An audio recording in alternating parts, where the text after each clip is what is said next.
नमस्कार साथियों, अभ्युदय एकेडमी में आपका स्वागत है।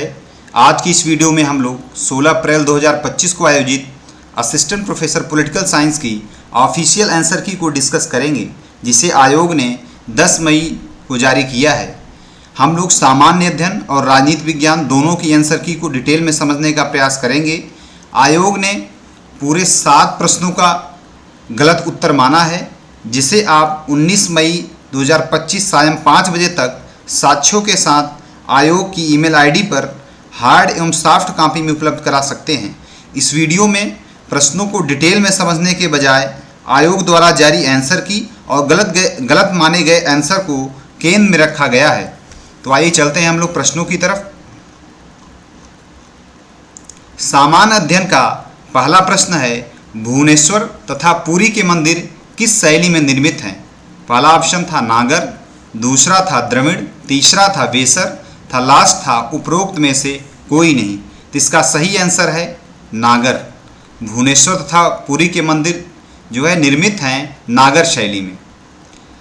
नेक्स्ट क्वेश्चन है, नीचे 2 कथन दिए गए हैं, जिसमें से एक को अभिकथन ए तथा दूसरे को कारण आर कहा गया है। अभिकथन ए है, ग्लोबल इंडिया एआई शिखर सम्मेलन का आयोजन हाल ही में नई दिल्ली के भारत मंडपम में हुआ। दूसरा कारण इसका है, सिंगापुर, डेनमार्क और संयुक्त राज्य अमेरिका उच्चतम रेटिंग वाले एआई में से हैं तथा भारत का प्रदर्शन अपेक्षाकृत मजबूत है।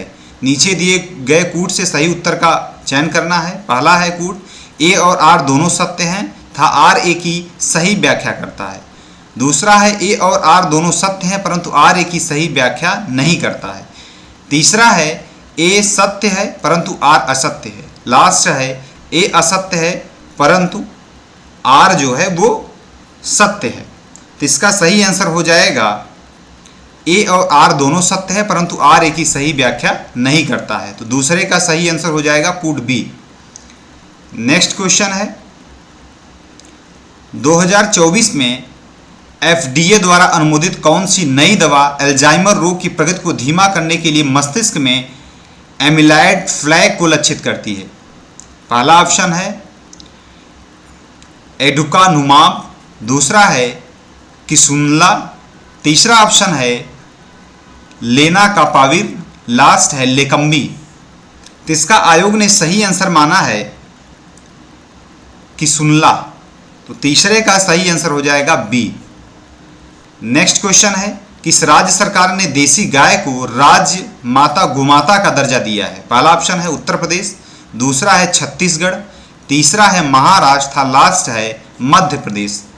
तो जो महाराष्ट्र की सरकार है उसने देसी गाय को राज्य माता गोमाता का दर्जा दिया है, इसलिए आयोग ने इसका सही आंसर माना है सी को।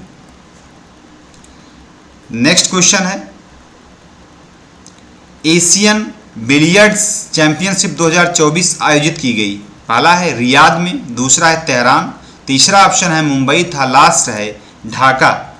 तो एशियन बिलियर्ड्स चैंपियनशिप 2024 आयोजित की गई रियाद में, इसलिए ऑप्शन ए जो है वो सही हो जाएगा। नेक्स्ट क्वेश्चन है, निम्नलिखित में से कौन सबसे युवा विश्व शतरंज का विजेता है? पहला ऑप्शन है नैन्सी त्यागी, दूसरा है मनु भाकर, तीसरा है संजय मल्होत्रा तथा चौथा ऑप्शन है गुकेश डोम्माराजू। तो सबसे युवा विश्व शतरंज के विजेता जो भारतीय हैं गुकेश डोम्माराजू, इसलिए ऑप्शन डी जो है वो सही हो जाएगा। नेक्स्ट क्वेश्चन है, निम्नलिखित में से कौन सा शोध में प्राथमिक डेटा संग्रह की विधि नहीं है? पहला ऑप्शन है साक्षात्कार, दूसरा है सर्वेक्षण, तीसरा है साहित्य समीक्षा था, लास्ट है अवलोकन। तो प्राथमिक डेटा संग्रह की विधि जो है इनमें वो साक्षात्कार है, सर्वेक्षण है, अवलोकन है, साहित्य समीक्षा नहीं है, इसलिए सही ऑप्शन हो जाएगा ऑप्शन सी। साहित्य समीक्षा जो है वो प्राथमिक डेटा संग्रह की विधि नहीं है। नेक्स्ट क्वेश्चन है, शिक्षण में प्रायोजना विधि का जन्मदाता किसे माना जाता है? पहला ऑप्शन है जॉन डेवी, दूसरा है विलियम हर्ड किर्कपैट्रिक, तीसरा है प्रोफेसर आर्मस्ट्रांग था, लास्ट ऑप्शन है सुकरात।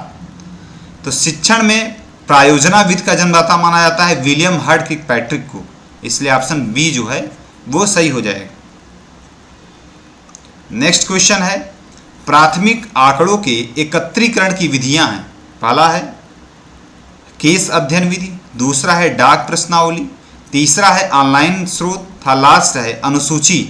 नीचे दिए गए विकल्पों में से सही उत्तर का चयन करना है। पहला है केवल बी सी डी, दूसरा है केवल ए बी और डी, तीसरा ऑप्शन है केवल ए सी डी था, लास्ट है केवल ए बी और सी। तो इसका सही आंसर हो जाएगा ए बी और डी। तो 9वें का सही आंसर हो जाएगा बी, यानी केस अध्ययन है, डाक प्रश्नावली विधि है और अनुसूची है। ऑनलाइन स्रोत प्राथमिक आंकड़ों के एकत्रण की विधि नहीं है। नेक्स्ट है, निम्नलिखित में से कौन सा शिक्षण में प्रारूपात्मक मूल्यांकन की विशेषता नहीं है। पहला है सीखने में सुधार के लिए सतत प्रतिक्रिया प्रदान करना, दूसरा है पाठ्यक्रम के अंत में ग्रेड प्रदान करने के लिए आयोजित किया जाता है, तीसरा है छात्रों को उनकी ताकत और कमजोरियों की पहचान में मदद करता है, था लास्ट है प्रशिक्षकों को सुधार की आवश्यकता वाले क्षेत्रों के बारे में सूचित करता है। तो शिक्षण में प्रारूपात्मक मूल्यांकन की जो विशेषता नहीं है वो है पाठ्यक्रम के अंत में ग्रेड प्रदान करने के लिए आयोजित किया जाता है, इसलिए 10वें क्वेश्चन का आंसर हो जाएगा बी। नेक्स्ट क्वेश्चन है, निम्नलिखित में से कौन सी शोध की विधि नहीं है। पहला है दार्शनिक, दूसरा है ऐतिहासिक, तीसरा है सर्वेक्षण था, लास्ट है अवलोकन। जो इसमें से शोध की विधि नहीं है वो है दार्शनिक। दार्शनिक विधि जो है शोध की विधि नहीं है, बाकी ऐतिहासिक, सर्वेक्षण और अवलोकन ये तीनों जो है शोध की विधि हैं। नेक्स्ट क्वेश्चन है, निम्नलिखित में से कौन सा अशाब्दिक संप्रेषण का प्रकार नहीं है।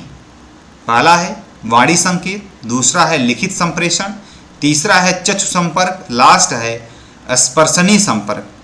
इसमें से जो अशाब्दिक संप्रेषण का प्रकार नहीं है वो है लिखित संप्रेषण। लिखित संप्रेषण जो है वो अशाब्दिक संप्रेषण का प्रकार नहीं है, इसलिए ऑप्शन बी जो है वो सही हो जाएगा। नेक्स्ट क्वेश्चन है, निम्नलिखित में से किस संस्था ने वर्ष 2025 में ई ज्ञान कोष की शुरुआत की। पहला है आईआईटी कानपुर, दूसरा है इंदिरा गांधी राष्ट्रीय मुक्त विश्वविद्यालय, तीसरा है इलाहाबाद विश्वविद्यालय था, लास्ट है दिल्ली विश्वविद्यालय। तो 2005 में ई ज्ञान कोष की शुरुआत किया है इंदिरा गांधी राष्ट्रीय मुक्त विश्वविद्यालय, इसलिए ऑप्शन बी जो है वो सही हो जाएगा। नेक्स्ट क्वेश्चन है, सार्वजनिक वाईफाई का उपयोग करते समय सुरक्षा बढ़ाने के लिए अनुशंसित अभ्यास क्या है। पहला है बिना किसी प्रतिबंध के संवेदनशील खातों तक पहुँचें, दूसरा है अपने कनेक्शन को एन्क्रिप्ट करने के लिए VPN का उपयोग करें, दूसरा है सभी सुरक्षा समायोजन अक्षम करें, लास्ट है दूसरों के साथ अपना कनेक्शन साझा करें। तो इसका सही आंसर हो जाएगा ऑप्शन बी, अपने कनेक्शन को एन्क्रिप्ट करने के लिए VPN का उपयोग करें। नेक्स्ट क्वेश्चन है, नेटवर्किंग में VPN का क्या अर्थ है। पहला है वर्चुअल प्राइवेट नेटवर्क, दूसरा है वर्चुअल पब्लिक नेटवर्क, तीसरा है वेरीफाइड प्राइवेट नेटवर्क, लास्ट है वेरीफाइड प्राइवेट नेटवर्क। तो VPN का अर्थ है वर्चुअल प्राइवेट नेटवर्क, इसलिए सही आंसर हो जाएगा ऑप्शन ए। नेक्स्ट क्वेश्चन है, भारत में वन्य जीव संरक्षण अधिनियम कब पारित हुआ। पहला है 1962 में, दूसरा है 1968 में, तीसरा है 1980 में और लास्ट है 1986 में। तो भारत में वन्य जीव संरक्षण अधिनियम पारित हुआ था 1972 में, इसलिए ऑप्शन ए जो है वो सही हो जाएगा। नेक्स्ट क्वेश्चन है, निम्नलिखित में से कौन सी गैस ग्रीन हाउस प्रभाव नहीं डालती है। पहला है कार्बन डाइऑक्साइड, दूसरा है कार्बन मोनोऑक्साइड, तीसरा है मीथेन था, लास्ट है नाइट्रस ऑक्साइड। तो आयोग ने इसका सही आंसर माना है कार्बन मोनोऑक्साइड को, इसलिए ऑप्शन बी जो है वो सही हो जाएगा। नेक्स्ट क्वेश्चन है, वायुमंडल में ग्रीन हाउस गैसों की बढ़ती प्रचुरता के निम्नलिखित संभावित प्रभाव हैं के अतिरिक्त। पहला है CO2 फर्टिलाइजेशन, दूसरा है ग्लोबल वार्मिंग, तीसरा है ओजोन क्षरण था, लास्ट है जैव विविधता में वृद्धि। तो वायुमंडल में ग्रीन हाउस गैसों की बढ़ती प्रचुरता के निम्नलिखित संभावित प्रभाव हैं के अतिरिक्त, इसका सही आंसर हो जाएगा जैव विविधता में वृद्धि के अतिरिक्त। इसलिए ऑप्शन डी जो है वो सही हो जाएगा। नेक्स्ट क्वेश्चन है, निम्नलिखित में से कौन सा एक भारत का कृत्रिम बंदरगाह है? तो काफ़ी विवादित क्वेश्चन रहा ये। इसका सही आंसर आयोग ने माना है ऑप्शन बी को, चेन्नई को। पहला ऑप्शन है कोचीन, दूसरा है चेन्नई, तीसरा है मुंबई, लास्ट है कांडला। कांडला और चेन्नई में कई सारे प्रतियोगी छात्र इन दोनों में कंफ्यूज थे, और लेकिन आयोग ने इसका सही आंसर माना है चेन्नई को, इसलिए ऑप्शन बी जो है वो सही हो जाएगा। नेक्स्ट क्वेश्चन है, भारत के किस राज्य में सबसे अधिक बॉक्साइट का उत्पादन होता है? पहला है झारखंड, दूसरा है कर्नाटक, तीसरा है उड़ीसा था, लास्ट है छत्तीसगढ़। तो भारत का जो राज्य है जिसमें सबसे अधिक बॉक्साइट का उत्पादन होता है वो है उड़ीसा, इसलिए ऑप्शन सी जो है वो सही हो जाएगा। नेक्स्ट क्वेश्चन है, शीत ऋतु में तमिलनाडु में होने वाली वर्षा का प्रकार क्या है? पहला है पर्वतीय, दूसरा है प्रतिचक्रवाती, तीसरा है संवहनी और लास्ट है चक्रवाती। तो शीत ऋतु में तमिलनाडु में होने वाली वर्षा का प्रकार है चक्रवाती, इसलिए ऑप्शन डी जो है वो सही होगा। नेक्स्ट क्वेश्चन है, आत्मीय सभा की स्थापना किसने की? पहला है स्वामी विवेकानंद, दूसरा ऑप्शन है राजा राम मोहन राय, तीसरा है स्वामी दयानंद सरस्वती था, लास्ट है राधा कांत देव। तो आत्मीय सभा की स्थापना किया था राजा राम मोहन राय ने, इसलिए ऑप्शन बी जो है वो सही होगा। आगे चलते हैं दूसरे क्वेश्चन की तरफ। नेक्स्ट क्वेश्चन है, निम्नलिखित में से किसे 1938 में सुभाष चंद्र बोस के त्यागपत्र देने के पश्चात भारतीय राष्ट्रीय कांग्रेस का अध्यक्ष चुना गया? अब ये काफ़ी विवादित क्वेश्चन है। इसमें ऑप्शन दिया है वल्लभ भाई पटेल, दूसरा ऑप्शन है जवाहरलाल नेहरू, तीसरा ऑप्शन है एनी बेसेंट था, लास्ट ऑप्शन है राजेंद्र प्रसाद। इसमें आयोग ने जो वर्ष दिया है वो गलत दिया है, ये 1938 नहीं होगा, 1939 होगा। राजेंद्र प्रसाद भारतीय राष्ट्रीय कांग्रेस में 2 बार अध्यक्ष बने थे। पहली बार अध्यक्ष बने थे वो 1934 में बंबई अधिवेशन में, दूसरी बार वो अध्यक्ष बने थे 1939 में त्रिपुरी अधिवेशन में। त्रिपुरी अधिवेशन में महात्मा गांधी द्वारा पट्टाभी सीतारामैया के समर्थन के कारण सुभाष चंद्र बोस के त्यागपत्र के उपरांत डॉक्टर राजेंद्र प्रसाद को भारतीय राष्ट्रीय कांग्रेस का अध्यक्ष नियुक्त किया गया था। तो सही देखा जाए तो ये क्वेश्चन गलत है। अगर आप लोग चाहते हैं तो साक्ष्यों के साथ इसे जो है क्लेम कर सकते हैं। यहाँ ये वर्ष जो है 39 होना चाहिए। इस तरह के क्वेश्चन पूर्व में आयोग द्वारा डिलीट कर दिए गए हैं, तो अगर आप साक्ष्यों के साथ इसे प्रोवाइड करवाते हैं आयोग की ईमेल पे, तो आयोग निश्चित रूप से इस क्वेश्चन को डिलीट करेगा, क्योंकि यहाँ 38 नहीं 39 होना चाहिए। 39 में जब त्रिपुरी अधिवेशन में सुभाष चंद्र बोस के त्यागपत्र के पश्चात डॉक्टर राजेंद्र प्रसाद को भारतीय राष्ट्रीय कांग्रेस का अध्यक्ष चुना गया था। तो एक क्वेश्चन हो गया है। आगे चलते हैं हम लोग दूसरे क्वेश्चन की तरफ। 24वां क्वेश्चन है, सूची 1 को सूची 2 के साथ सुमेलित कीजिए तथा सूचियों के नीचे दिए गए कूट में से सही उत्तर चुनिए। पहला है प्रवर्तक हैं सूची 1 में, दूसरी तरफ है आंदोलन। बाल गंगाधर तिलक इधर हैं, इधर शौकत अली हैं, महात्मा गांधी, बहादुर शाह जफर। तो बाल गंगाधर तिलक संबंधित हैं स्वदेशी आंदोलन से 1905 से 7। महात्मा गांधी संबंधित हैं असहयोग आंदोलन से। बहादुर शाह जफर संबंधित है 1857 के विद्रोह से, और शौकत अली संबंधित है खिलाफत आंदोलन से। तो ए का तीसरा हो जाएगा, बी का पहला हो जाएगा, ए का तीसरा, बी का पहला, सी का चौथा और डी का दूसरा। इसलिए इसका सही आंसर होगा 24 का जो सही आंसर हो जाएगा सी। ठीक है, 24 का सी हो जाएगा। नेक्स्ट क्वेश्चन है, चुनाव आयोग के बारे में निम्नलिखित में से कौन सा कथन सत्य है? पहला है यह एक स्थायी निकाय है जिसे विघटित नहीं किया जा सकता। दूसरा है इसकी नियुक्ति प्रधानमंत्री द्वारा की जाती है। तीसरा है इसके पास उम्मीदवारों को अयोग्य घोषित करने का अधिकार है। लास्ट ऑप्शन है यह केवल चुनाव अवधि के दौरान संचालित होता है। तो आयोग ने इसका आंसर माना है ऑप्शन सी को, जो पूरी तरीके से गलत है। इस क्वेश्चन को आप लोग चैलेंज कर सकते हैं। इसका सही आंसर इन 3 विकल्पों में से जो सर्वाधिक सबसे उपयुक्त विकल्प है वो है ऑप्शन ए। यह एक स्थायी निकाय है जिसे विघटित नहीं किया सकता। भारत का जो निर्वाचन आयोग है यह एक स्वायत्त, स्थायी एवं अर्ध न्यायिक संस्था है जिसका गठन भारत में स्वतंत्र व निष्पक्ष चुनाव आयोजित करने के लिए 25 जनवरी 1950 को किया गया। अब अगर बात कर ली जाए जो आयोग ने इसका आंसर माना है, ये पूरी तरीके से गलत है ऑप्शन सी जो है, क्योंकि संसद सदस्यों या उम्मीदवारों को अयोग्य घोषित करने का अधिकार राष्ट्रपति के पास होता है, निर्वाचन आयोग के पास नहीं होता है, राष्ट्रपति के पास होता है। यह अधिकार भारतीय संविधान के अनुच्छेद 103 के अनुसार है। राष्ट्रपति चुनाव आयोग की सलाह के बाद ही निर्णय लेते हैं कि किस संसद सदस्य को अयोग्य घोषित करना है। तो इसमें निर्वाचन आयोग की सलाह ली जाती है। फाइनली ये निर्णय करने का अधिकार राष्ट्रपति के पास रहता है। इसलिए इस क्वेश्चन को आप लोग चैलेंज कर सकते हैं। इसका ऑप्शन जो सी है ये पूरी तरीके से गलत है। इस तरह 2 क्वेश्चन हो गए जिसको आप लोग को चैलेंज करना है। और हाँ, अगर इसमें अगर बात ये की जाती है कि दल बदल के मामले में, तो दल बदल के मामले में लोकसभा अध्यक्ष करता है और सामान्य स्थिति में संसद सदस्यों की अयोग्यता, उनकी योग्यता अयोग्यता का निर्णय राष्ट्रपति जो है वो निर्वाचन आयोग की सलाह पे करता है। नेक्स्ट क्वेश्चन की तरफ हम लोग चलते हैं।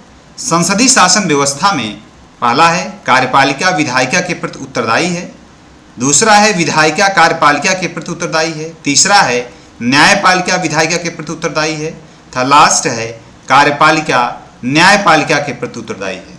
तो जो संसदीय शासन व्यवस्था है उसमें कार्यपालिका जो है वो विधायिका के प्रति उत्तरदायी है, इसलिए सही आंसर हो जाएगा ऑप्शन ए। नेक्स्ट क्वेश्चन है संसद के किस सदन के सदस्यों से प्राक्कलन समिति गठित की जाती है। पहला है लोकसभा, दूसरा है राज्यसभा, तीसरा है दोनों सदनों के सदस्यों से और लास्ट है राष्ट्रपति द्वारा मनोनीत सदस्यों से। नीचे दिए गए विकल्पों में से सही उत्तर चुनना है।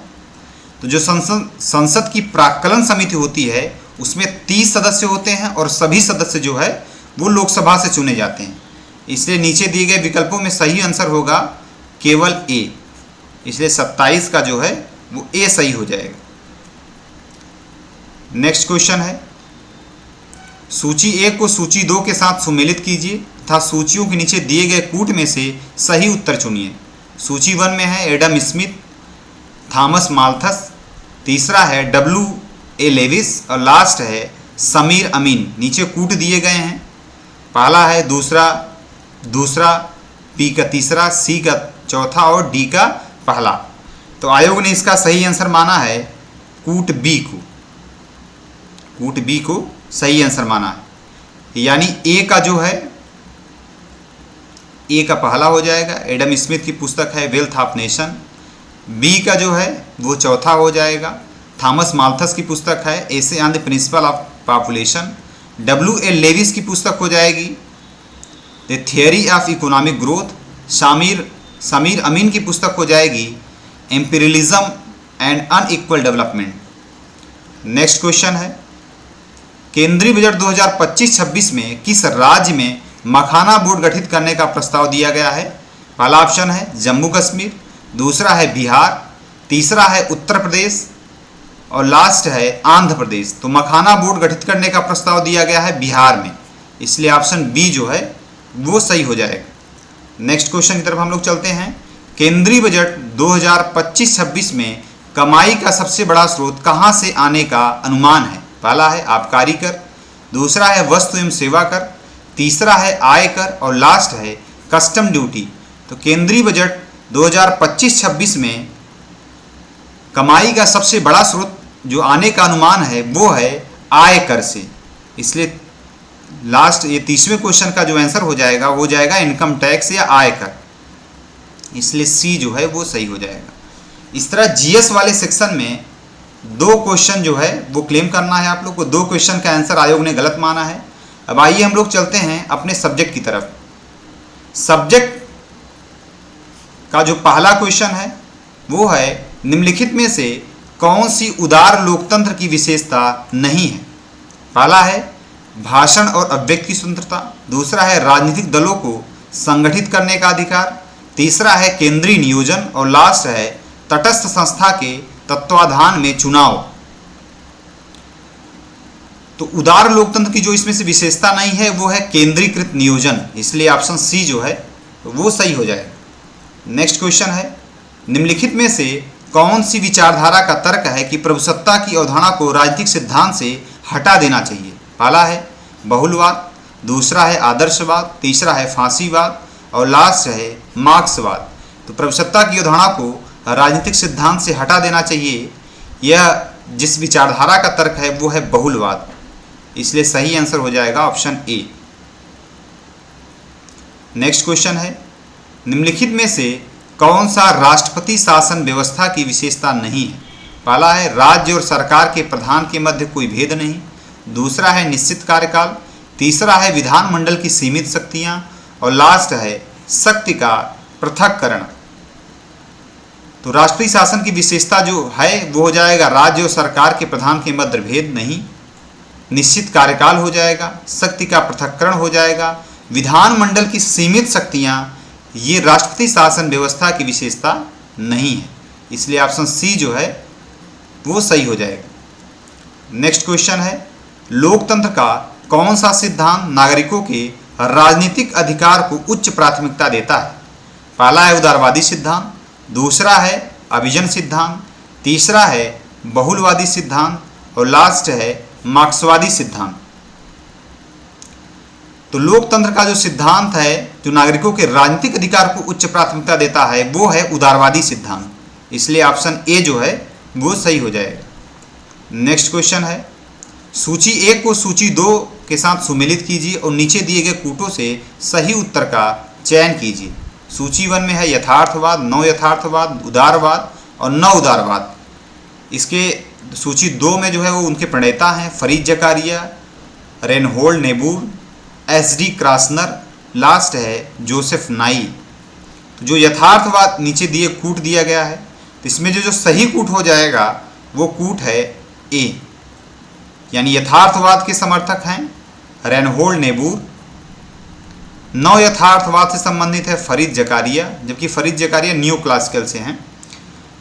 उदारवादी हैं जोसेफ नाई, नव उदारवादी हैं एस.डी. क्रास्नर। तो इसका आयोग ने सही आंसर माना है ऑप्शन ए को। नेक्स्ट क्वेश्चन है राष्ट्रवाद सामूहिक विचार, सामूहिक भावना, सामूहिक जीवन यापन की प्रणाली है, यह परिभाषा किसने दी है?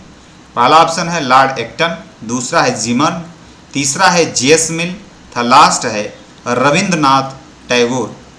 तो इसका सही आंसर हो जाएगा जिमर्न। राष्ट्रवाद सामूहिक विचार, सामूहिक भावना था सामूहिक जीवन यापन की प्रक्रिया है, यह परिभाषा है जिमर्न की, इसलिए सही आंसर हो जाएगा ऑप्शन बी। नेक्स्ट क्वेश्चन है किसने राष्ट्र को स्वयं को निज के राज्य के रूप में यथेतरता प्रकट करने वाली भावना के एक समुदाय के रूप में परिभाषित किया है?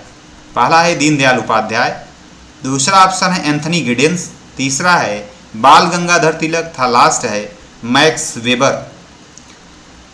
तो राष्ट्र को स्वयं को निज के राज्य के रूप में यथेतरता प्रकट करने वाली भावना के एक समुदाय के रूप में परिभाषित किया है मैक्स वेबर ने, इसलिए इस क्वेश्चन का आंसर हो जाएगा ऑप्शन डी मैक्स वेबर।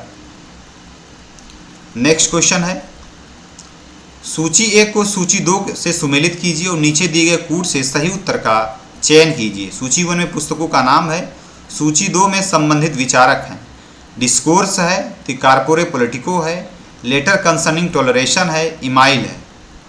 तो इसका जो सही आंसर हो जाएगा उस कूट में वो आयोग ने सही आंसर माना है डी को, कूट डी को, यानी डिस्कोर्स जो संबंधित है, डिस्कोर्स संबंधित है मैकियावेली से, जबकि इसका पुस्तक का पूरा नाम होना चाहिए डिस्कोर्सेस ऑन लिवी। दूसरा है कॉर्पोरे पॉलिटिको, कॉर्पोरे पॉलिटिको है टॉमस हॉब्स की, लेटर कंसर्निंग टॉलरेशन है जॉन लॉक की, इमाइल है रूसो की।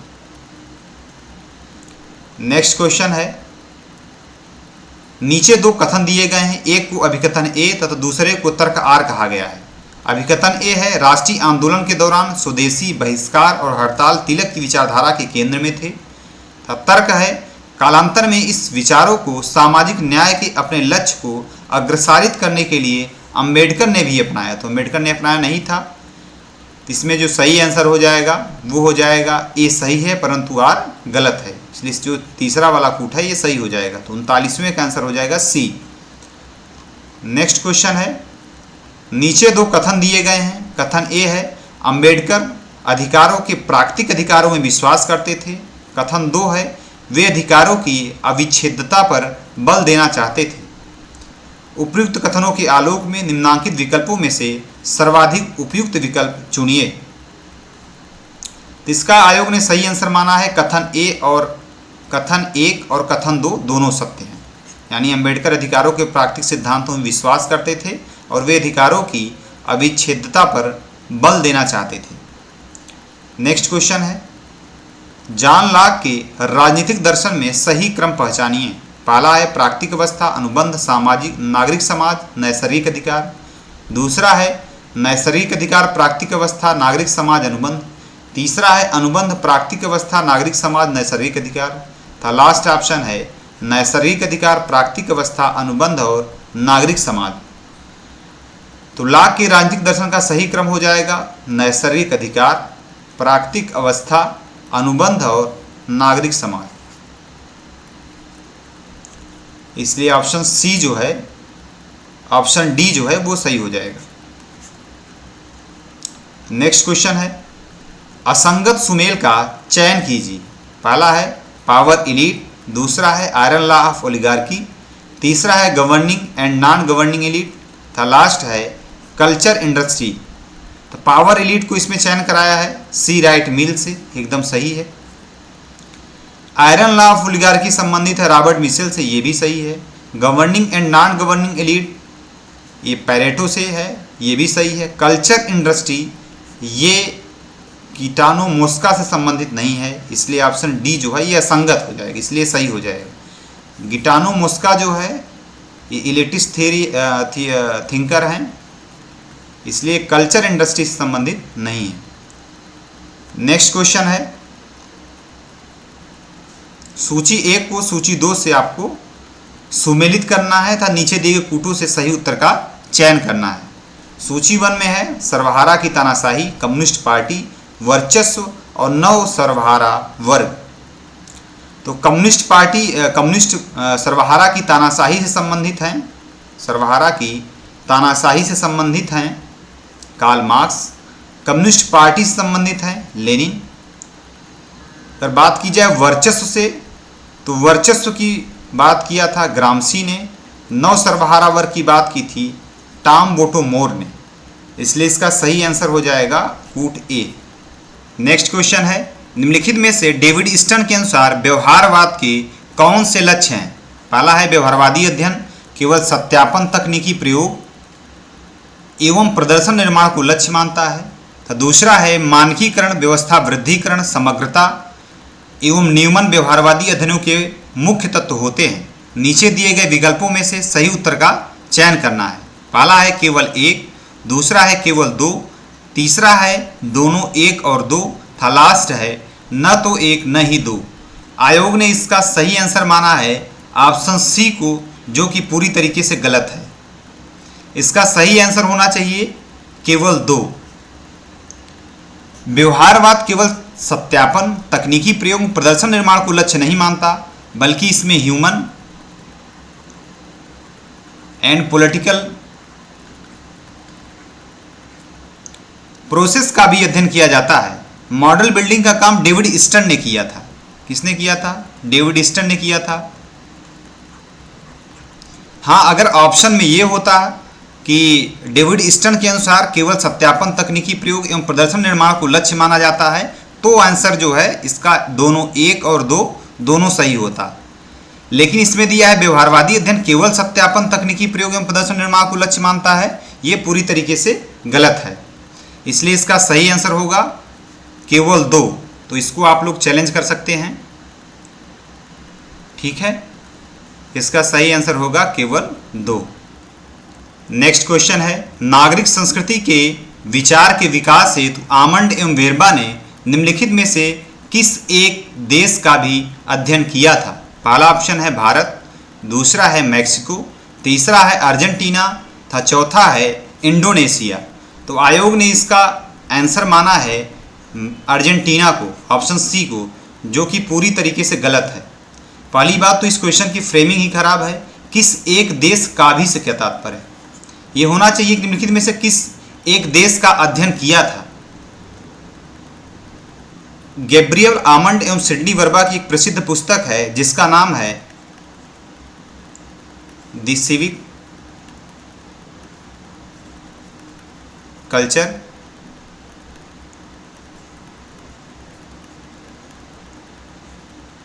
Political attitudes and democracy in 5 nation. ये पुस्तक प्रकाशित हुई थी 1963 में। इसमें ये पुस्तक जो है 5 देशों पर आधारित थी जहां उन्होंने नागरिकों के राजनीतिक दृष्टिकोण का सर्वेक्षण किया था। अब ये 5 देश कौन कौन थे? पहला देश था यूएसए, संयुक्त राज्य अमेरिका जिसे कहते हैं। दूसरा था ब्रिटेन, तीसरा था जर्मनी, विशेष रूप से पश्चिमी जर्मनी था। चौथा था इटली, पांचवा था मैक्सिको।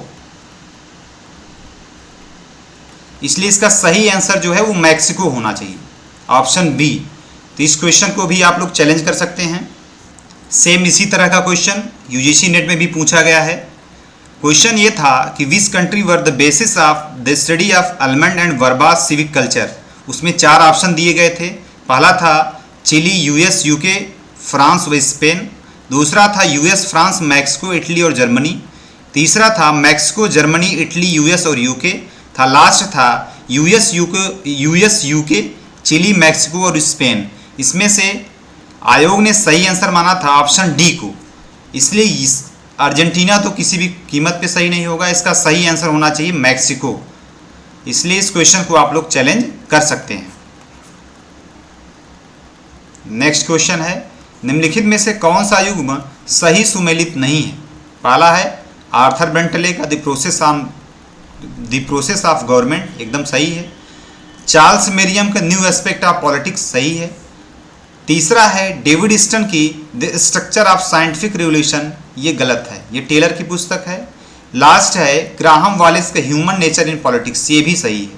इसलिए में जो सुमेलित नहीं है वो है ऑप्शन सी, डेविड ईस्टन की the structure of scientific revolution. Next question है, आर्गेन्स्की के अनुसार राजनीतिक विकास की निम्नलिखित अवस्थाएं हैं। पहला है एकीकरण, दूसरा है औद्योगिकरण, तीसरा है प्रचुरता तथा लास्ट है राष्ट्रीय एकीकरण। नीचे दी गए कूट की सहायता से सही कालानुक्रमिक श्रेणी बताइए। पहला है पहला, दूसरा, तीसरा और चौथा। दूसरा है पहला, दूसरा, चौथा, तीसरा। तीसरा है पहला, तीसरा, चौथा और दूसरा। और लास्ट है दूसरा, पहला, तीसरा और चौथा। तो इसका सही आंसर सबसे पहले आएगा एकीकरण, फिर औद्योगिकरण, फिर राष्ट्रीय कल्याण, फिर आएगा प्रचुरता। इसलिए सही आंसर होगा पहला, दूसरा, चौथा और तीसरा। तो बी जो है वो सही हो जाएगा। नेक्स्ट है, आलमंड के अनुसार निम्नलिखित में से व्यवस्था की विशेषता कौन सी है? पहला है सर्वव्यापकता या समग्रता, दूसरा है अंतर्निर्भरता, तीसरा है सीमाओं का अस्तित्व तथा चौथा है संसाधनों की उपलब्धता। नीचे दिए गए कूट में से सही उत्तर का चयन करना है। तो आमंड के अनुसार व्यवस्था की विशेषता है सर्वव्यापकता या समग्रता, अंतर्निर्भरता तथा सीमाओं का अस्तित्व। संसाधनों की उपलब्धता ये विशेषता नहीं है। इसलिए सही आंसर हो जाएगा पहला, दूसरा और तीसरा। नेक्स्ट क्वेश्चन है, सूची 1 को सूची 2 के साथ सुमेलित कीजिए और नीचे दिए गए कूटों में से सही उत्तर का चयन कीजिए। सूची 1 में पुस्तक दी हुई हैं और सूची 2 में उनके लेखक व संपादक हैं। पहली पुस्तक है new realism and it's critics, दूसरी है रूट्स ऑफ रियलिज्म, तीसरी है मैन द स्टेट एंड वार तथा चौथी है अर्थशास्त्र।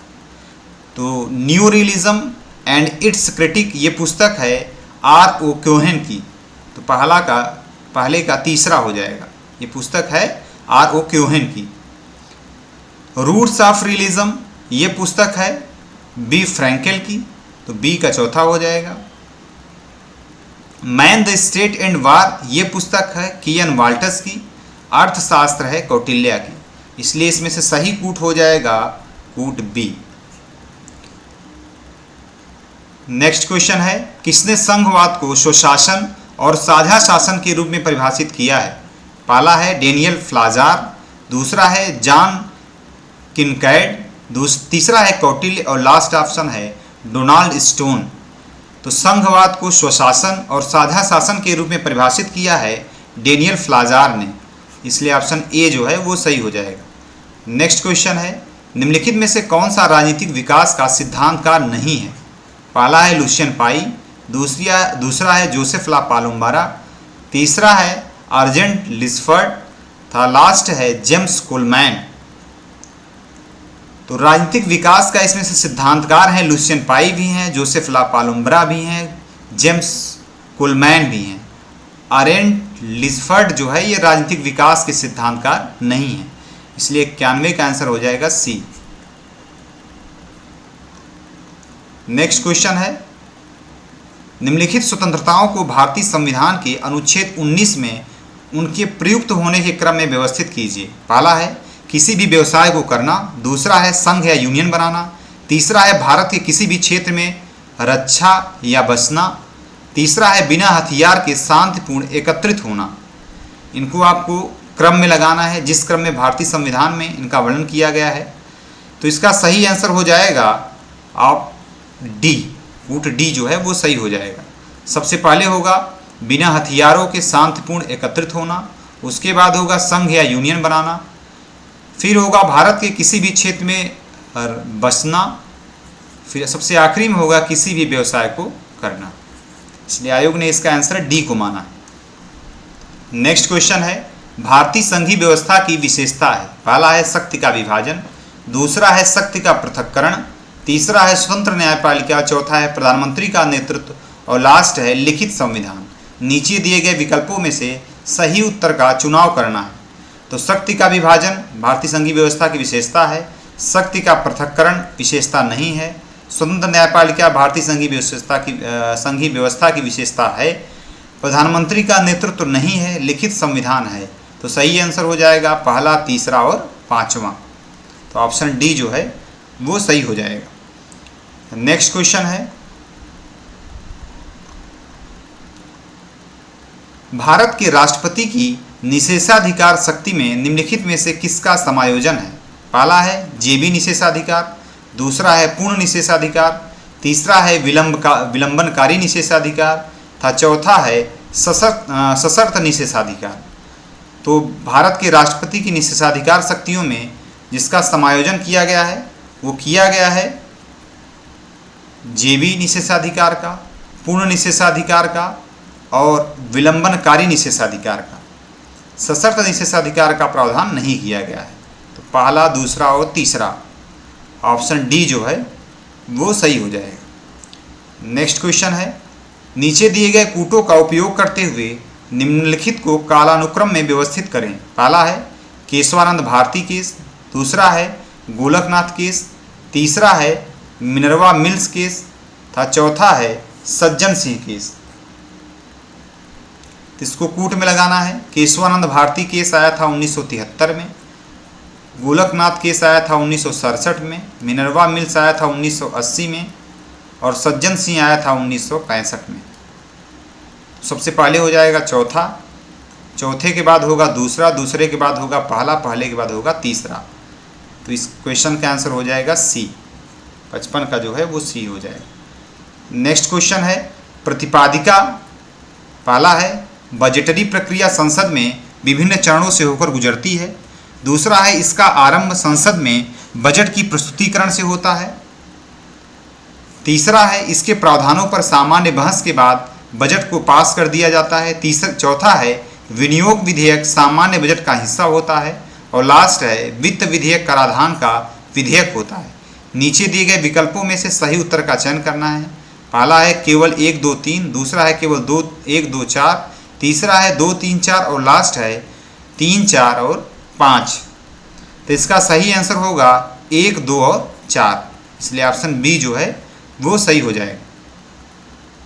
नेक्स्ट क्वेश्चन है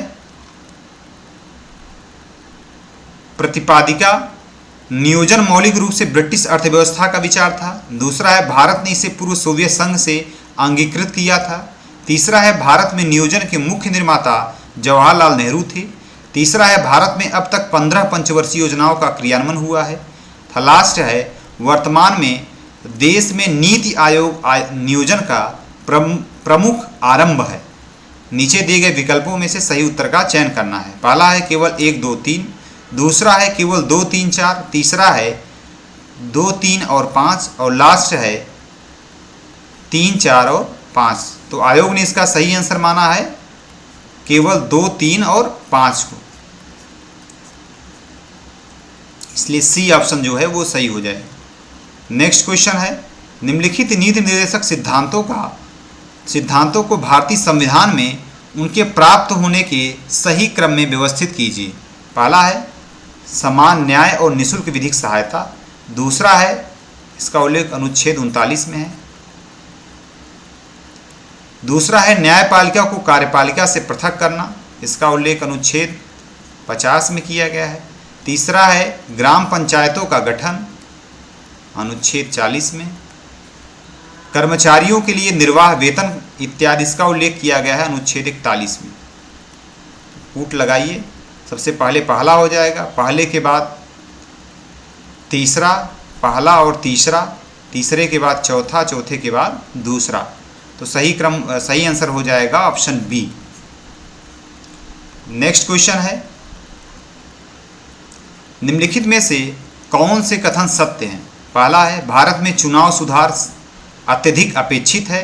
दूसरा है बीपी जीवन रेड्डी समिति ने चुनाव के राज्य वित्त पोषण का विरोध किया। तीसरा है इंद्रजीत गुप्ता समिति ने चुनाव के राज्य वित्त पोषण का समर्थन किया।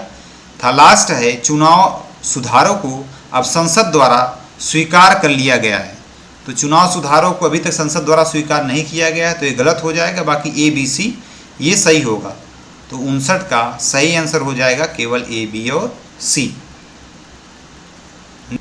नेक्स्ट क्वेश्चन है स्थानीय शासन पर निम्नलिखित समितियों को सही कालानुक्रम में व्यवस्थित करें। पहला है अशोक मेहता समिति, दूसरा है एल एम सिंघवी समिति, तीसरा है जीवीके राव समिति था, चौथा है पीके थुंगन समिति। अशोक नीचे दिए विकल्पों में से सही उत्तर का चयन करना है आपको। अशोक मेहता समिति आई थी 1978 में, एल एम सिंघवी समिति आई थी 1986 में, जीवीके राव समिति का निर्माण हुआ था 1985 में, पीके थुंगन समिति आई थी 1989 में। आयोग ने इस क्वेश्चन का आंसर माना है ऑप्शन डी को, यानी अशोक मेहता समिति के बाद डायरेक्ट आ जाएगी पीके थुंगन समिति, जो कि पूरी तरीके से गलत है। तो इस क्वेश्चन को आप लोग चैलेंज कर सकते हैं। इसका सही आंसर हो जाएगा पहला, तीसरा, दूसरा और चौथा। सी ऑप्शन इसका जो है वो सही होना चाहिए, लेकिन आयोग ने इसे माना है ऑप्शन डी को सही। ठीक है। नेक्स्ट क्वेश्चन है निम्नलिखित कथनों पर विचार कीजिए और असत्य कथन को इंगित कीजिए। पहला है संविधान ने चुनाव आयुक्त के रूप में नियुक्त होने वाले व्यक्ति के लिए योग्यता को परिभाषित किया है। दूसरा है संविधान ने चुनाव आयुक्त को हटाने के आधार को परिभाषित नहीं किया है। नीचे दिए गए विकल्पों में से सही उत्तर का चयन करना है आपको। पहला है केवल 1, दूसरा ऑप्शन है केवल 2, तीसरा है 1 और 2 दोनों, लास्ट है न तो 1 और न ही 2। तो ये इसमें से सही हो जाएगा 1 और 2 दोनों सत्य हैं। संविधान ने चुनाव आयुक्त के रूप में नियुक्त होने वाले व्यक्ति के लिए योग्यता को परिभाषित किया है और संविधान ने चुनाव आयुक्त को हटाने के आधार को परिभाषित नहीं किया है। तो सही हो जाएगा 1 और 2 दोनों। नेक्स्ट क्वेश्चन है 73वां संविधान संशोधन पंचायती राज संस्थाओं को निम्नलिखित में से क्या प्रदान करना चाहता है। पहला है संवैधानिक दर्जा, दूसरा है वित्तीय स्वायत्तता, तीसरा है वंचित वर्गों की सशक्तिकरण तथा चौथा है विकेंद्रीकृत नियोजन। नीचे दिए गए विकल्पों में से सही उत्तर चुनना है। पहला है 1 2 3, दूसरा है 1 2 3 4, तीसरा है 2 3 4 और लास्ट है 1 2 और 4। तो 73वां संविधान संशोधन पंचायती राज संस्थाओं को संवैधानिक दर्जा प्रदान किया है, वित्तीय स्वायत्ता प्रदान किया है, वंचित वर्गों की सशक्तिकरण हुई है इससे, और विकेंद्रीकृत नियोजन भी हुआ है। यही है, इस क्वेश्चन को भी आपको क्लेम करना है। आयोग ने इसका आंसर माना है 1, 2 और 3, जबकि सही आंसर हो जाएगा 73वां संविधान संशोधन संवैधानिक दर्जा प्रदान करता है पंचायती राज संस्थाओं को, वित्तीय स्वायत्ता भी प्रदान करता है, वंचित वर्गों की इससे सशक्तिकरण भी होती है, विकेंद्रीकृत नियोजन भी होता है, डिसेंट्रलाइज प्लानिंग भी होती है इससे। इसलिए इसका सही आंसर होगा 1, 2, 3 और 4। तो इस क्वेश्चन को आप लोग को क्लेम करना है। इसके साथ से आप लोग को कई जगह मिल जाएंगे, जितनी भी संवैधानिक पुस्तकें हैं सब में दिया हुआ है। नेक्स्ट क्वेश्चन है, निम्नलिखित कथनों पर विचार कीजिए और सही कथन चुनिए। पहला कथन है, अविश्वास प्रस्ताव में नैतिक अक्षमता का अपमान या लांछन सम्मिलित नहीं है, बल्कि यह सरकार की नीति की अस्वीकृति है। दूसरा कथन है, महाभियोग प्रस्ताव पारित हो जाने की स्थिति में व्यवहारिक रूप से राष्ट्रपति का सार्वजनिक जीवन तबाह हो जाने के बराबर होता है। नीचे दिए गए विकल्पों में से सही उत्तर का चयन करना है। पहला है केवल 1, दूसरा है केवल 2, तीसरा है 1 और 2 दोनों, लास्ट है न तो 1 और ना ही 2। ये काफ़ी विवादित क्वेश्चन है और आयोग ने इसका सही आंसर माना है ऑप्शन सी, 1 और 2 दोनों को माना है। नेक्स्ट क्वेश्चन है, भारतीय संघीय व्यवस्था को अर्ध संघीय किसने कहा? पहला है के संथानम, दूसरा है केसी वेयर, तीसरा है सर आइवर जेनिंग्स, था लास्ट ऑप्शन है ग्रेनविल ऑस्टिन। तो भारतीय संघीय व्यवस्था को अर्ध संघीय कहा है केसी वेयर ने, इसलिए ऑप्शन बी जो है वो सही हो जाएगा। नेक्स्ट क्वेश्चन है, पंचायती राज व्यवस्था में शासन प्रणाली की संरचना क्या है? पहला है ग्राम स्तर पर स्थानीय सुशासन की एक स्तरीय संरचना, दूसरा है ग्राम और खंड स्तर पर स्थानीय सुशासन की द्विस्तरीय संरचना, तीसरा है ग्राम, खंड, जिला और राज्य स्तर पर स्थानीय सुशासन की चतुस्तरीय संरचना, था लास्ट है ग्राम, खंड और जिला स्तर पर स्थानीय सुशासन की त्रिस्तरीय संरचना। तो पंचायती राज व्यवस्था में शासन प्रणाली की संरचना ग्राम, खंड और जिला स्तर पर स्थानीय सुशासन की त्रिस्तरीय संरचना है, इसलिए ऑप्शन डी जो है वो सही हो जाएगा। नेक्स्ट क्वेश्चन है, निम्नलिखित में से कौन सा कथन सत्य है? पहला है कल्याण प्रशासन का विकास औद्योगिक समाजों में हुआ है, दूसरा इसने औद्योगिक समाजों की सामाजिक समस्याओं को हल करने का प्रयत्न किया, तीसरा है इसका संबंध निर्धनता, बीमारी और अन्य कष्टों जैसे मुद्दों से है, चौथा है इसमें लोगों को कई सामाजिक सेवाओं को प्रदान करना शामिल है, था लास्ट है कल्याण प्रशासन में निजी क्षेत्र की कोई भूमिका नहीं है। नीचे दिए गए विकल्पों में से सही उत्तर का चयन करना है। तो कल्याण प्रशासन का विकास औद्योगिक समाजों में हुआ है, एकदम सही है। इसने औद्योगिक समाजों की सामाजिक समस्याओं को हल करने का प्रयत्न किया, ये भी सही है। तीसरा है इसका संबंध निर्धनता, बीमारी और अन्य कष्टों जैसे मुद्दों से है, ये भी सही है। चौथा है इसमें लोगों को कई सामाजिक सेवाओं को प्रदान करना शामिल है, ये भी कथन सही है। कल्याण प्रशासन में निजी क्षेत्र की कोई भूमिका नहीं, ये गलत है, इसलिए जो विकल्प हो जाएगा सही वो हो जाएगा ए, बी, सी और डी। तो केवल ए, बी, सी, डी कथन ए जो है ये सही हो जाएगा। नेक्स्ट क्वेश्चन है, नीचे दो कथन दिए गए हैं, एक को अभिकथन ए और दूसरे को तर्क आर कहा गया है। अभिकथन ए है वेबर की निर्मिति में नौकरशाही को सिविल सेवाओं के रूप में नहीं समझना चाहिए। तर्क दिया गया है वेबर की निर्मिति की विशेषता मूल्य निरपेक्षता है। उपर्युक्त कथनों के आलोक में निम्नांकित विकल्पों में से सर्वाधिक उपयुक्त उत्तर चुनें। पहला है ए और आर दोनों सही है और आर ए की सही व्याख्या है। दूसरा है ए और आर दोनों सही है परंतु आर ए की सही व्याख्या नहीं है। तीसरा है ए सही है परंतु आर गलत है। चौथा है ए गलत है परंतु आर सही है। तो इसका सही आंसर हो जाएगा ए और आर दोनों सही है परंतु आर ए की सही व्याख्या नहीं करता, इसलिए बी जो है वो सही हो जाएगा। नेक्स्ट क्वेश्चन है, निम्नलिखित में से कौन सा कथन सही है? पहला है नवलोक प्रबंधन का विस्तार 1950 के दशक के मध्य में आया। दूसरा है क्रिस्टोफर हुड इसके एक प्रमुख प्रवर्तक हैं। तीसरा है बीमार सार्वजनिक क्षेत्र के लिए यह एक मानक उपचार है। चौथा है यह 3E पर अवलंबित है तथा चौथा है मैक्स वेबर नवलोक प्रबंधन के अग्रगामी थे। नीचे दिए गए विकल्पों से सही उत्तर का चयन करना है। पहला है केवल ABC, तीसरा है केवल ACD और C ऑप्शन है केवल CDE और लास्ट है केवल BCD, BC और D। तो इसका आयोग ने सही आंसर माना है ऑप्शन D को, यानी क्रिस्टोफर हुड इसके प्रमुख प्रवर्तक थे। बीमार सार्वजनिक क्षेत्र के लिए एक मानक उपचार है और यह 3E पर अवलंबित है। तो सही आंसर हो जाएगा ऑप्शन D। नेक्स्ट है, नीचे दो कथन दिए गए हैं। कथन एक है लोक प्रशासन सरकार के लक्ष्यों को प्राप्त करने का एक यंत्र है। कथन दूसरा है 18वीं शताब्दी में जर्मन विद्वान अकादमिक अन्वेषण की इस शाखा की ओर आकर्षित हुए। उपर्युक्त कथनों के आलोक में निम्नलिखित विकल्पों में से सर्वाधिक उपयुक्त उत्तर चुनें। पहला कथन 1 और कथन 2 दोनों सत्य है। दूसरा ऑप्शन है कथन 1 और कथन 2 दोनों गलत हैं। तीसरा है कथन 1 सत्य है परंतु कथन 2 गलत है। था लास्ट है कथन 1 गलत है परंतु कथन 2 सत्य है। तो इसमें से कथन 1 जो लोक प्रशासन सरकार के लक्ष्यों को प्राप्त करने का यंत्र है ये भी सही है और 18वीं शताब्दी में जर्मन विद्वान अकादमिक अन्वेषण की इस शाखा की ओर आकर्षित हुए ये भी सही है। तो जो उपयुक्त आंसर हो जाएगा वो कथन 1 और कथन 2 दोनों सत्य हैं, ये सही हो जाएगा। नेक्स्ट क्वेश्चन है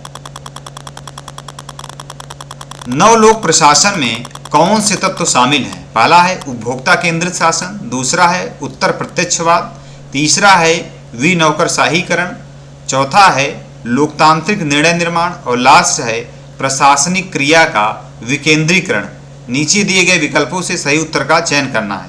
पहला है केवल 1, 2, 3, 4 और 5, दूसरा है केवल 1, 2 और 3, तीसरा है केवल 1, 3 और 4 और लास्ट ऑप्शन है 2, 3 और 5। तो नवलोक प्रशासन में जो तत्व शामिल हैं ये उपभोक्ता केंद्रित शासन है, उत्तर प्रत्यक्षवाद है, विनौकरशाहीकरण है, लोकतांत्रिक निर्णय निर्माण भी इसमें शामिल है और प्रशासनिक क्रिया का विकेंद्रीकरण को भी इसमें शामिल किया जाता है। इसलिए आंसर होगा केवल 1, 2, 3 और 4 और 5। ऑप्शन ए जो है वो सही हो जाएगा। नेक्स्ट है निम्नलिखित में से किसने प्रशासन के एकीकृत दृष्टिकोण का समर्थन नहीं किया है? पहला है एल.डी. वाइट, दूसरा है हर्बर्ट साइमन, तीसरा ऑप्शन है लूथर गुलिक तथा चौथा है एफ.एम. मार्क्स। नीचे दिए गए विकल्पों से सही उत्तर का चयन करना है। पहला है 1 और 2, दूसरा है 2 और 3, तीसरा है 3 और 4 तथा लास्ट है 4 और 1। इसमें जो एकीकृत दृष्टिकोण के समर्थक नहीं हैं वो हैं हर्बर्ट साइमन और लूथर गुलिक, इसलिए ऑप्शन बी जो है वो सही हो जाएगा। नेक्स्ट है निम्नलिखित में से किसने कृत्य सूचक निर्देशन की अवधारणा दी? पहला है हेनरी फ्योल, दूसरा है लूथर गुलिक, तीसरा है लिंडल उर्विक तथा लास्ट ऑप्शन है F.W. टेलर।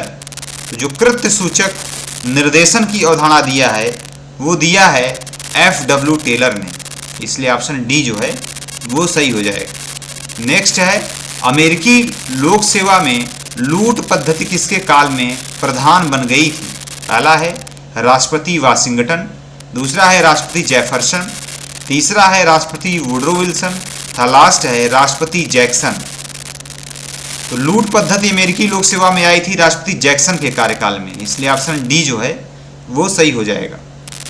नेक्स्ट क्वेश्चन है भारत में निष्पादन बजट का प्रारंभ किस वर्ष में किया गया था? पहला है 1958, दूसरा है 1964, तीसरा है 1968 और लास्ट है 1978। तो भारत में निष्पादन बजट जो प्रारंभ किया गया था वो किया गया था 1968 में, इसलिए ऑप्शन डी जो है वो सही होगा। नेक्स्ट क्वेश्चन है निम्नलिखित में से किस लोक सेवाओं का उल्लेख भारतीय संविधान में किया गया है? पहला है भारतीय प्रशासनिक सेवा, दूसरा है भारतीय वन सेवा, तीसरा है भारतीय पुलिस सेवा। दो चीज़ें हैं, एक है अखिल भारतीय सेवाओं में कौन कौन शामिल है, और इस क्वेश्चन में पूछा है किन लोक सेवाओं का उल्लेख भारतीय संविधान में किया गया है, संविधान में किसका किया गया। चौथा है अखिल भारतीय न्यायिक सेवा, और लास्ट ऑप्शन है भारतीय विदेश सेवा। तो भारतीय प्रशासनिक सेवा का उल्लेख किया गया है, भारतीय पुलिस सेवा का भी किया गया है, और अखिल भारतीय न्यायिक सेवा का भी उल्लेख किया गया है। वन और विदेश सेवा का उल्लेख नहीं किया गया है, इसलिए सही आंसर हो जाएगा ए, सी और डी। ए, सी, डी और सही हो जाएगा, इसलिए ऑप्शन बी जो है वो सही होगा। नेक्स्ट क्वेश्चन है, निम्नलिखित में से कौन सा संघ लोक सेवा आयोग से संबंधित नहीं है। पहला है भर्ती, दूसरा है पदोन्नति, तीसरा है सेवाओं का वर्गीकरण तथा लास्ट है अनुशासन संबंधी विषय। तो जो संघ लोक सेवा आयोग से संबंधित नहीं है वो है सेवाओं का वर्गीकरण। भर्ती इसमें सम्मिलित है, पदोन्नति भी सम्मिलित है, अनुशासन संबंधी विषय भी सम्मिलित है संघ लोक सेवा आयोग से, जबकि जो भर्ती का कार्य है वो सेवाओं का वर्गीकरण का कार्य है। ये संघ लोक सेवा आयोग का कार्य नहीं है, ये संसद का कार्य है, इसलिए ऑप्शन सी जो है वो सही हो जाएगा। नेक्स्ट क्वेश्चन है, निम्नलिखित कथनों में से कौन सा एक कथन सीधी भर्ती के संदर्भ में सही नहीं है। पहला है यह लोकतंत्र के सिद्धांतों के अनुरूप है, दूसरा है यह भर्ती के क्षेत्र को व्यापक बनाती है, तीसरा है यह नए रक्त और ताजी प्रतिभा को सेवाओं में लाती है, तथा लास्ट है यह पदोन्नति के मार्ग को प्रशस्त करती है। तो इसमें जो सीधी भर्ती के संदर्भ में सही नहीं है वह है पदोन्नति के मार्ग को प्रशस्त करती है। सीधी भर्ती का यह कार्य नहीं है पदोन्नति, इसलिए ऑप्शन डी जो है वो सही हो जाएगा। आयोग ने इसका आंसर डी को माना है। नेक्स्ट क्वेश्चन है, निम्नलिखित में से संयुक्त राष्ट्र के चार्टर के कौन से अनुच्छेद प्रादेशिक व्यवस्थाओं से संबंधित है। पहला है अनुच्छेद 50 से 51, दूसरा है अनुच्छेद 52 से 54, तीसरा है अनुच्छेद 55 से 57 था, लास्ट है उपरोक्त में से किसी अनुच्छेद में नहीं। तो संयुक्त राष्ट्र संघ के चार्टर के जो अनुच्छेद प्रादेशिक व्यवस्थाओं से संबंधित है वह है अनुच्छेद 52 से 54, इसलिए ऑप्शन बी जो है वो सही हो जाएगा। नेक्स्ट क्वेश्चन है, राजनीतिक संदर्भ में शक्ति का अर्थ है मनुष्य की शक्ति जो दूसरे मनुष्यों के मस्तिष्क और कार्यों के ऊपर हो, यह किसने कहा है। पहला है मार्गेंथाउ, दूसरा है मैक्स वेबर, तीसरा है हार्टमैन, लास्ट है एम.जी. स्मिथ। तो ये कथन है मार्गेंथाउ का। मार्गेंथाउ राजनीतिक संदर्भ में कहते हैं कि शक्ति का अर्थ मनुष्य की शक्ति जो दूसरे मनुष्यों के मस्तिष्क और कार्यों के ऊपर हो। नेक्स्ट क्वेश्चन है, निम्नलिखित में से कौन सा एक राष्ट्रीय हित का तत्व नहीं है। पहला है शक्ति, दूसरा है युद्ध, तीसरा है शांति था, लास्ट है सांस्कृतिक एकता की रक्षा। जो राष्ट्रीय हित का तत्व नहीं है वो है युद्ध, इसलिए ऑप्शन बी जो है वो सही होगा। नेक्स्ट क्वेश्चन है, शीत युद्ध के समय लाई गई मार्शल योजना का निहितार्थ था। पहला है तृतीय विश्व की अर्थव्यवस्थाओं का निर्माण, दूसरा है पश्चिमी यूरोपीय अर्थव्यवस्थाओं का पुनर्निर्माण, तीसरा है उत्तर अमेरिकी देशों की अर्थव्यवस्थाओं का पुनर्निर्माण था, लास्ट है अफ्रीकी देशों की अर्थव्यवस्थाओं का पुनर्निर्माण। तो शीत युद्ध के समय जो मार्शल योजना लाई गई थी उसका लक्ष्य था पश्चिमी यूरोपीय अर्थव्यवस्थाओं का पुनर्निर्माण, इसलिए ऑप्शन बी जो है वो सही होगा। नेक्स्ट क्वेश्चन है, निम्नलिखित जलवायु परिवर्तन सम्मेलनों को कालानुक्रम में व्यवस्थित कीजिए। पहला है रियो डी जेनेरियो पृथ्वी सम्मेलन, दूसरा है क्योटो प्रोटोकॉल, तीसरा है कोपेनहेगन सम्मेलन था, लास्ट है बाली सम्मेलन। तो इसमें से नीचे दिए गए विकल्पों से सही उत्तर का चयन करना है। तो इसमें से जो सबसे पहले आया था वो आया था रियो डी जेनेरियो सम्मेलन पृथ्वी सम्मेलन 1992 में, तो ये पहला हो जाएगा। उसके बाद आया था क्योटो प्रोटोकॉल 97 में, फिर आया था बाली सम्मेलन, फिर आया था कोपेनहेगन सम्मेलन।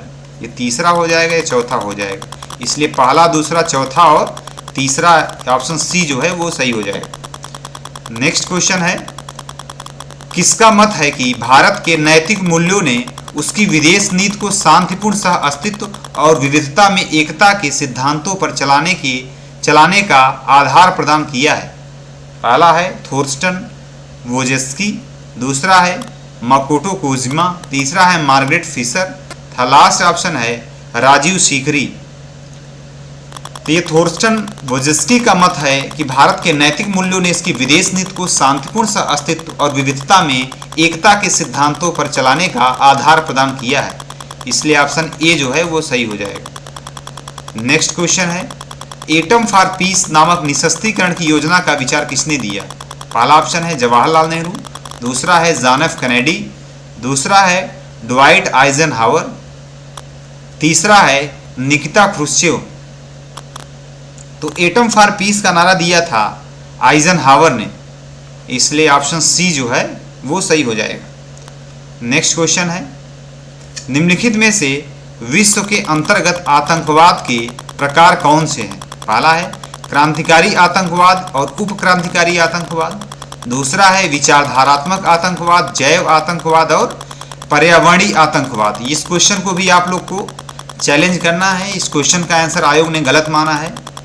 पहला कथन जो है क्रांतिकारी आतंकवाद और उप क्रांतिकारीवाद, ये एकदम सही है, जबकि दूसरा जो कथन है इसको आप लोग सही से देखिए, इसमें लिखा है विचारधारात्मक आतंकवाद, जैव आतंकवाद और पर्यावरणीय आतंकवाद केवल। इसका मतलब कहने का क्वेश्चन का तात्पर्य है कि सिर्फ ये 3 प्रकार हैं आतंकवाद के, ये एकदम गलत है। आयोग ने इसका आंसर माना है ऑप्शन सी को, 1 और 2 दोनों को, जबकि जो दूसरा कथन है ये एकदम गलत है। ये सही है, इसलिए इसका सही आंसर होगा केवल 1।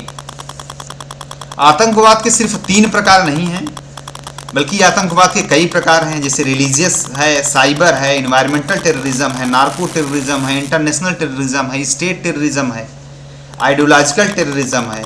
और आतंकवाद की परिभाषा और इसके प्रकार को लेकर के अभी तक संयुक्त राष्ट्र संघ में कोई सामान्य सहमति नहीं बनी है, जिसके आधार पर कहा जा सके कि आतंकवाद की ये सर्वमान्य परिभाषा है और ये आतंकवाद के प्रकार हैं। ठीक है, तो ये क्वेश्चन गलत है, इसको आप लोग को चैलेंज करना है, क्वेश्चन नंबर 85 को। नेक्स्ट क्वेश्चन है, शीत युद्ध शब्द का प्रयोग सर्वप्रथम किसने किया? पहला है प्रोफेसर लिपमैन, दूसरा ऑप्शन है मार्गेनथाउ, तीसरा है बर्नार्ड बरूच, लास्ट ऑप्शन है इनमें से कोई नहीं। तो शीत युद्ध शब्द का प्रयोग सर्वप्रथम किया था बर्नार्ड बरूच ने, और वाल्टर लिपमैन ने इसे लोकप्रिय बनाया था, इसलिए ऑप्शन सी जो है वो सही हो जाएगा। नेक्स्ट क्वेश्चन है, कोलंबो समझौता 1962 का संबंध है? पहला है भारत चीन सीमा विवाद, दूसरा है श्रीलंका की तमिल समस्या से, तीसरा है भारत और श्रीलंका के आपसी मतभेद से, लास्ट है उपरोक्त में से कोई नहीं। तो कोलंबो समझौता 1962 का संबंध है भारत चीन सीमा विवाद से, इसलिए ऑप्शन ए जो है वो सही होगा। नेक्स्ट क्वेश्चन है, निम्नलिखित में से किसने सर्वप्रथम पेरेस्ट्रोइका और ग्लासनोस्त शब्दों का प्रयोग किया? पहला है लियोनिद ब्रेजनेव, दूसरा ऑप्शन है जोसेफ स्टालिन, तीसरा है मिखाइल गोर्बाचेव और लास्ट है निकिता क्रुश्चेव। तो पेरेस्ट्रोइका और ग्लासनोस्त शब्द का प्रयोग किया था मिखाइल गोर्बाचेव, ये यूएस संयुक्त सोवियत संघ के राष्ट्रपति रहे हैं। इन्होंने सर्वप्रथम पेरेस्ट्रोइका और ग्लासनोस्त शब्द का प्रयोग किया था। नेक्स्ट क्वेश्चन है, निम्नलिखित में से किस नेता ने गुटनिरपेक्ष आंदोलन को अंतर्राष्ट्रीय छलावा कहा था? पहला है फिदेल कास्ट्रो, दूसरा है कर्नल गद्दाफी, तीसरा है जूलियस न्यूरेरे, लास्ट ऑप्शन है इनमें से कोई नहीं। तो गुटनिरपेक्ष आंदोलन को अंतर्राष्ट्रीय छलावा कहा था कर्नल गद्दाफी ने, इसलिए ऑप्शन बी जो है वो सही हो जाएगा। नेक्स्ट क्वेश्चन है, नीचे भारतीय विदेश नीति के बारे में 2 कथन दिए गए हैं। पहला कथन है यह शांति, मित्रता, शांतिपूर्ण सह अस्तित्व तथा सचिव गुटों के मध्य सेतु की नीति है।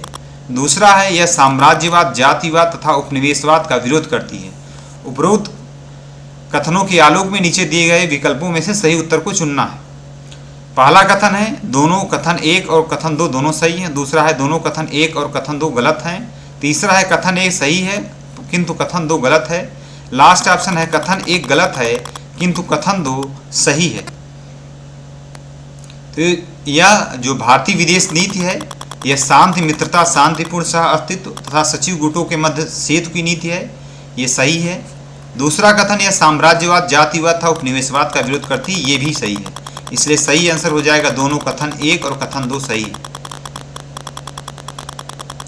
नेक्स्ट क्वेश्चन है, निम्नलिखित में से किस आयोग निकाय का गठन 1964 में हुआ था? पहला है प्रशासनिक सुधार आयोग, दूसरा है राष्ट्रीय मानवाधिकार आयोग, तीसरा है केंद्रीय अन्वेषण ब्यूरो, चौथा है केंद्रीय सतर्कता आयोग। तो जो आयोग 1964 में निर्मित हुआ था वो आयोग है केंद्रीय सतर्कता आयोग। 1963 में जो है सीबीआई बनी थी और 64 में केंद्रीय सतर्कता आयोग की स्थापना हुई थी। इसलिए ऑप्शन डी जो है वो सही हो जाएगा। नेक्स्ट क्वेश्चन है, महात्मा गांधी राष्ट्रीय रोजगार गारंटी अधिनियम के बारे में कौन से कथन सत्य हैं? पहला है यह 2006 में पारित किया गया था, दूसरा है इसे 2006 में क्रियान्वित किया गया था, तीसरा ऑप्शन है आरंभ में इसे देश के 100 जिलों में क्रियान्वित किया गया था, चौथा ऑप्शन है यह प्रत्येक ग्रामीण घर को 100 दिन का कार्य सुनिश्चित करता है, लास्ट है इसका लक्ष्य ग्रामीण क्षेत्रों से निर्धनता का उन्मूलन करना है। नीचे दिए गए विकल्पों से सही उत्तर का चयन करना है। पहला है केवल ए बी सी, दूसरा है बी सी डी, तीसरा है सी डी ई और लास्ट है बी डी और ई। तो यह 2006 में पारित हुआ था, ये कथन एकदम सही है। पारित हुआ था 2005 में, इसलिए ऑप्शन ए जो है वो गलत हो जाएगा। ये क्रियान्वित हुआ था 2006 में, इसलिए सही है। इसे आरंभ में 100 जिलों में क्रियान्वित किया गया था, 100 जिलों में 200 में किया गया था, इसलिए ये गलत है। तीसरा है यह प्रत्येक ग्रामीण घर को 100 दिन का कार्य सुनिश्चित कराता है, ये भी सही है। लास्ट है इसका लक्ष्य ग्रामीण क्षेत्रों से निर्धनता का उन्मूलन करना है, ये भी सही है। इसलिए सही ऑप्शन हो जाएगा केवल बी, डी और ई। ठीक है। नेक्स्ट क्वेश्चन है, सुशासन और विकास के लिए भागीदारी उन्मूलन नागरिक समाज पर विश्व बैंक की रिपोर्ट में कब बल दिया गया था? पहला है 1992 में, दूसरा है 1997 में, तीसरा है 2000 में और चौथा है 2003 में। तो सुशासन और विकास के लिए भागीदारी उन्मुख नागरिक समाज पर विश्व बैंक की रिपोर्ट पर बल दिया गया था 1992 में, इसलिए ऑप्शन ए जो है वो सही हो जाएगा। नेक्स्ट क्वेश्चन है, निम्नलिखित में से कौन सी समिति ने भारत में ओ तथा एम संगठन के निर्माण की सिफारिश की थी? पहला है आर्थिक समिति, दूसरा है एप्लबी समिति, तीसरा है संथानम समिति और चौथा है गोरावाला समिति। तो जो एप्लबी समिति थी उसने भारत में ओ और एम संगठन के निर्माण की सिफारिश की थी, इसलिए सही ऑप्शन हो जाएगा ऑप्शन बी। नेक्स्ट क्वेश्चन है, निम्नलिखित में से भारत में नगर पालिकाओं के कौन से कार्य हैं? पहला है भूमि उपयोग का विनियमन और पारिस्थितिकी आयामों की प्रोन्नति, दूसरा है सांस्कृतिक क्रियाकलाप और उद्योगों का संचालन।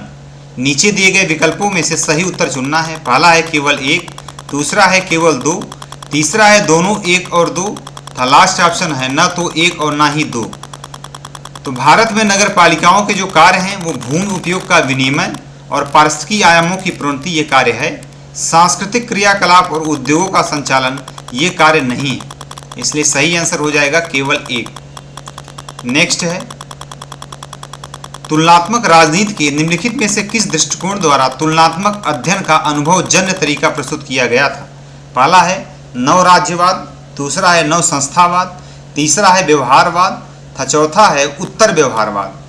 तो तुलनात्मक राजनीति को जो दृष्टिकोण द्वारा तुलनात्मक अध्ययन का अनुभवजन्य तरीका प्रस्तुत किया गया था वो है व्यवहारवाद, इसलिए ऑप्शन सी जो है वो सही हो जाएगा। नेक्स्ट क्वेश्चन है, आधुनिक कैडर पार्टी की अवधारणा निम्नलिखित में से किस विचारक द्वारा दी गई थी? पहला है रूड कूले, दूसरा है मॉरिस डुवर्जर, तीसरा है जियोनी सार्तोरी, चौथा है इनमें से कोई नहीं।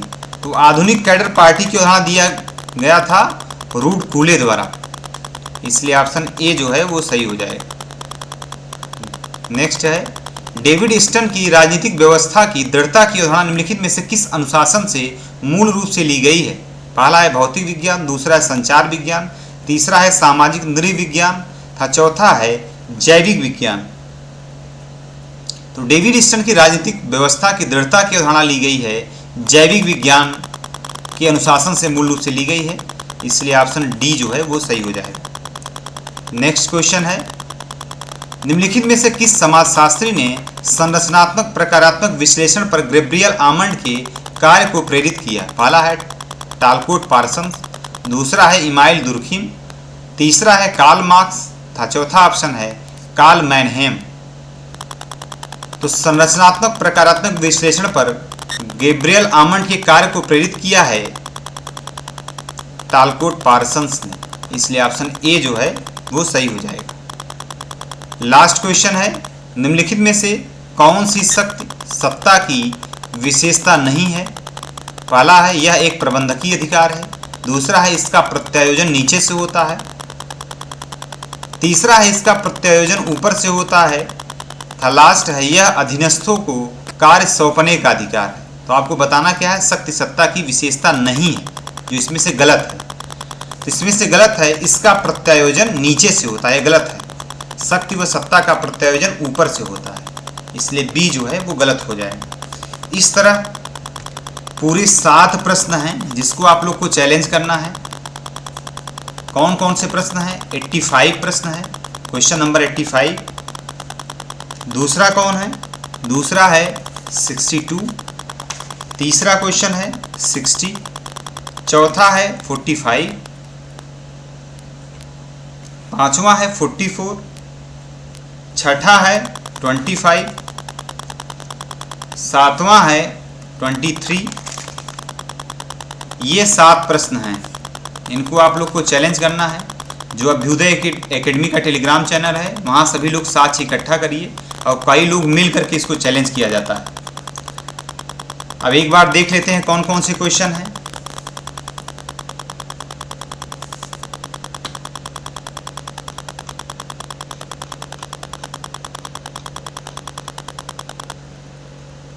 ये क्वेश्चन नंबर 85 है, जिसमें जो ऑप्शन बी जो है इसमें एक और बी दोनों माना है, ऑप्शन सी को जो आतंकवाद की इसने प्रकार बताए हैं, जबकि सही होगा केवल एक।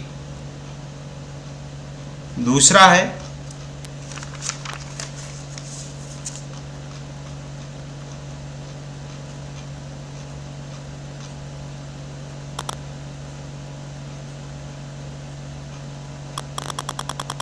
ये क्वेश्चन नंबर 62 में दिया है कि 73वां संविधान संशोधन पंचायती राज संस्थाओं को निम्नलिखित में से क्या प्रदान करना चाहता है? इसमें से आयोग ने माना है केवल 1, 2, 3 को, जबकि इसका सही आंसर होगा 1, 2, 3 और 4। इसको आप लोग को चैलेंज करना है।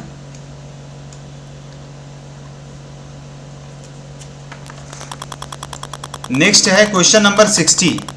इसमें पीके थुंगन समिति को इसने दूसरे पर रख दिया है, जबकि पीके थुंगन समिति सबसे आखिरी में आएगी, इसलिए इस क्वेश्चन को भी आप लोग को चैलेंज करना है।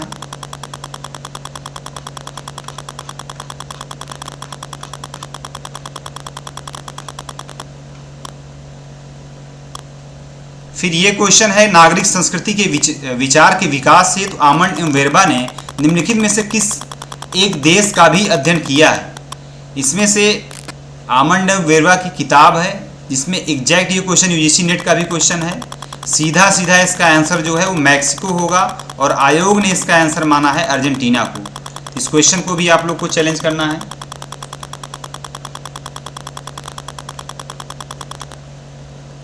फिर एक क्वेश्चन ये है, निम्नलिखित में से डेविड स्टर्न के अनुसार व्यवहारवाद के कौन से लक्ष्य हैं? इसमें आयोग ने 1 और 2 दोनों को माना है, जबकि इसका सही आंसर होगा केवल 2। ठीक है,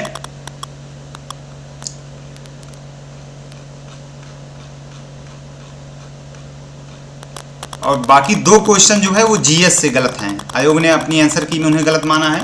पहला है क्वेश्चन नंबर 25, ये देखिए, ये चुनाव आयोग के बारे में कौन से कथन सत्य हैं? इस क्वेश्चन को आयोग ने माना है इसके पास उम्मीदवारों को आयोग घोषित करने का अधिकार है, जबकि आयोग घोषित करने का अधिकार राष्ट्रपति के पास होता है। उसमें निर्वाचन आयोग की भूमिका सिर्फ सलाहकारी की होती है, वो सलाह देता है। इसका सही आंसर होगा ऑप्शन ए, एक स्थायी निकाय है जिसे विकृत नहीं किया जा सकता है। और जीएस में दूसरा क्वेश्चन है जिसे आयोग ने गलत माना है, वो है क्वेश्चन नंबर 23।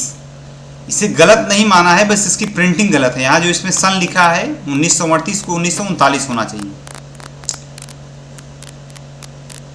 इस तरह अगर आप लोग सही साक्ष्यों के साथ इन 7 क्वेश्चन को क्लेम कर देते हैं तो जिसके भी ये 7 क्वेश्चन गलत हो रहे हैं वो हो सकता है कि 7 को 7 क्वेश्चन बदल दिए जाएं और आपके क्वेश्चन जो अभी 70 बन रहे हैं या 71 बन रहे हैं वो बढ़ के 7 क्वेश्चन और ज़्यादा हो जाए। इस तरह आज के लिए इतना ही, धन्यवाद।